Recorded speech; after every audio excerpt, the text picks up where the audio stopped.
Good morning, everyone. Pete Pardo here from Sea of Tranquility. Welcome to day 16 of albums that are 50 years old in 2021. Of course, these are my favorite 28 releases from the year 1971. 28 days of February, 28 of my favorite picks.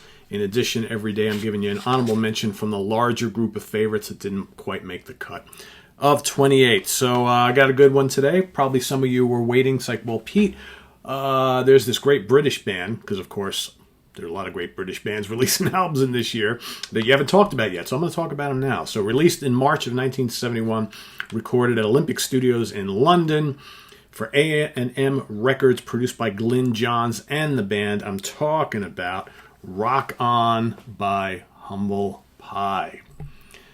Really cool album, arguably one of their best studio albums. Of course, if you're not familiar with Humble Pie, the great supergroup put together by former member of the Small Faces, Steve Marriott, as well as Peter Frampton from The Herd, Greg Ridley on bass from Spooky Tooth, as well as Jerry Shirley on drums. Pretty cool band. Pretty cool band that kind of bridged the gap between, blues rock, a lot of soul, and heavy rock. Okay. Great album. This would be the last studio album that Frampton appeared on before he went solo, of course, to a huge solo career. Clem Clemson comes in. We're going to talk about him in a minute. But a really strong album. Easily, I think it's either my favorite or my second favorite, depending on when you ask me, of their studio albums. It's a really strong one. There's the guys in the band right there, right? These guys were kind of firing on all cylinders at this point, but, you could always tell there was kind of this thing at the top, this battle between Frampton and Marriott. They worked so well together, but you almost had to think that partnership wasn't going to last forever. Two really strong personalities and songwriters. You got Shine On. Great Frampton tune, kicks it off. He would take that into his solo career. You got Sour Grain, okay, 79th and Sunset. The amazing Stone Cold Fever, big bruising, heavy blues rock. You got their version of Rolling Stone by Muddy Waters, okay, arguably done even better and stretched out on the live album. You got A Song for Jenny, cute little tune from Marriott. You got The Light. Then the really catchy sing-along Big George, okay, which is a Ridley track. You got Strange Days. Love Strange Days. Simmering, atmospheric, moody, bluesy, great guitars. And then, of course, it ends up with Redneck Jump. Really good. I love the production on this album. Love the simmering nature between the bluesy and the heavy stuff, right? And even the more sedate, I won't say folky stuff, but I know this band has dabbled in a little bit at the times. But this is just a really good, hard rockin' bluesy album. And, man, those vocals, right? It doesn't get much better than Marriott's vocals for sure. And then, of course, you've got Frampton's vocals, who are amazing, and he sings on a couple tracks. And even Ridley sings a song here as well. So it was a really good combination in this particular lineup configuration of the band, as you had the three vocalists at the top who, at any given time, any one of them could cover a song, and, you're getting quality. So, dig this album quite a lot. Like I said, it's either, depending on when you ask me, it's either my favorite or my second favorite Humble Pie studio album. I dig it quite a bit. So how about my honorable mention from today? So I mentioned a guy named Clem Clemson, right? So he was in another band prior to joining Humble Pie called Coliseum, who released this live album in 1971. This is smoking stuff. If you get the reissue, you got 2 discs full of all sorts of bonus stuff. Great stuff here. This, of course, is the album that featured John Heisman on drums, who was basically the leader of this band, as well as Dick Hextall Smith on saxes, David Greenslade on organ and other keyboards. Of course, he would go on to form his own band, Greenslade. Dave Clem Clemson, of course, on guitars and vocals. Mark Clark on bass and vocals. And Chris Farlow on lead vocals. Chris would also go on to sing for Atomic Rooster. This is a pretty splendid album with some great, there's the term jazz fusion, and then there's the term jazz rock, right? Many people think they're one and the same. They kind of are, but I think a band like this, Coliseum, more of a jazz rock band because they combine the elements of rock and roll with vocals and those jazz leanings and those blues leanings as well. Whereas Jazz Fusion to me was more of, jazz fused with other rock forms, and in many cases, prog rock and classical and that sort of thing, for more of an instrumental take on that style of music. But, some Skellington is great on here. Tanglewood 63, Rope Ladder to the Moon, and some amazing sax playing, but more importantly, some absolutely scorching guitar solos from Clem on here. A lot of great Dave Greenslade keyboard work as well. Los Angeles is great. Just some awesome stuff on here. I hadn't had this up until like maybe a year and a half ago. Never owned it. Had all sorts of Coliseum stuff for years and years, but for whatever reason, never got this. And then I was like, you know what? I'm missing that damn live album.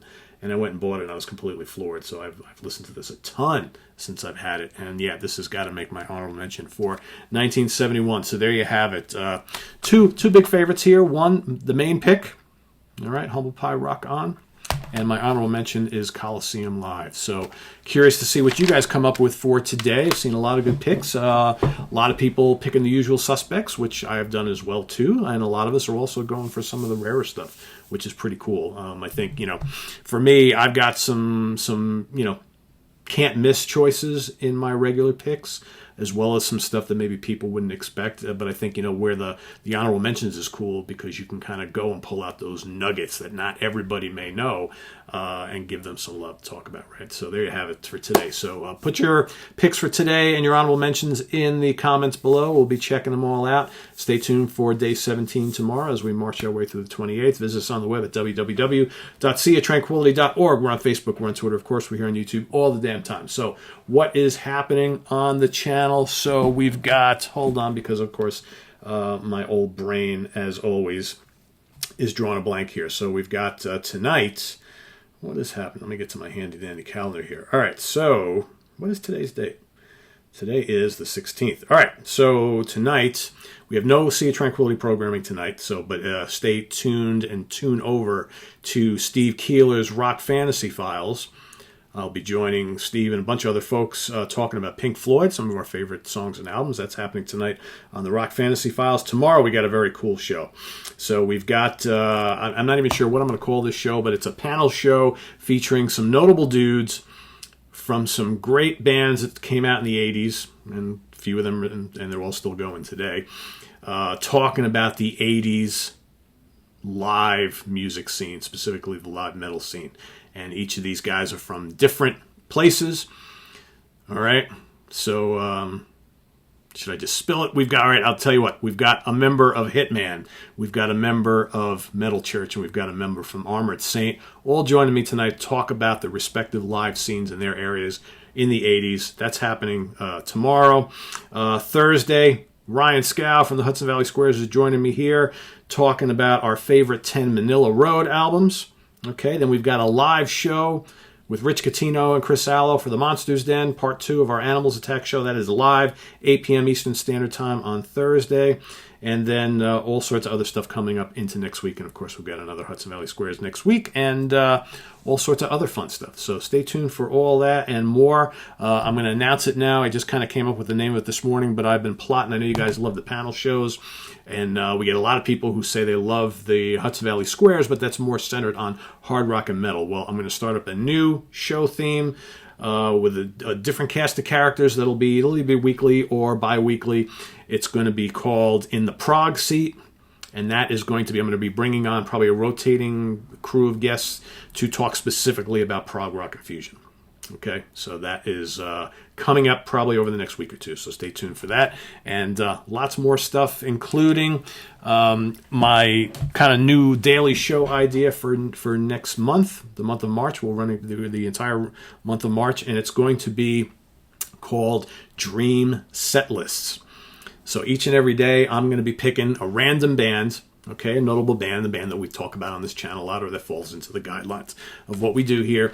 And myself and all of you are going to come up with, if you could convince this band to do your dream set list, 90 minutes or so of your favorite songs, what would they be? All right. And each day I'm going to pick a different band, and that's the band we'll all tackle together. So that's coming up in March, starting on March 1st. So stay tuned for that. And a lot more. Have we done the visit us on the web at www.seatranquility.org. We're on Facebook. We're on Twitter. Of course, we're here on YouTube all the damn time, and lots of other shows besides the ones I mentioned. So we've got, all the usual suspects are coming on. Butch Jones and I got a couple shows that are doing. In fact, Butch and I are going to be doing Perfect Albums, the third episode of Perfect Albums next week. Following week, Guitar Hack is coming back on the show, and he and I are going to be doing the fourth episode of Perfect Album. So stay tuned for those, and a lot more stuff happening, guys. So much content, can barely keep up with it. So stay tuned, and we'll see you all real soon. Take care. Bye-bye.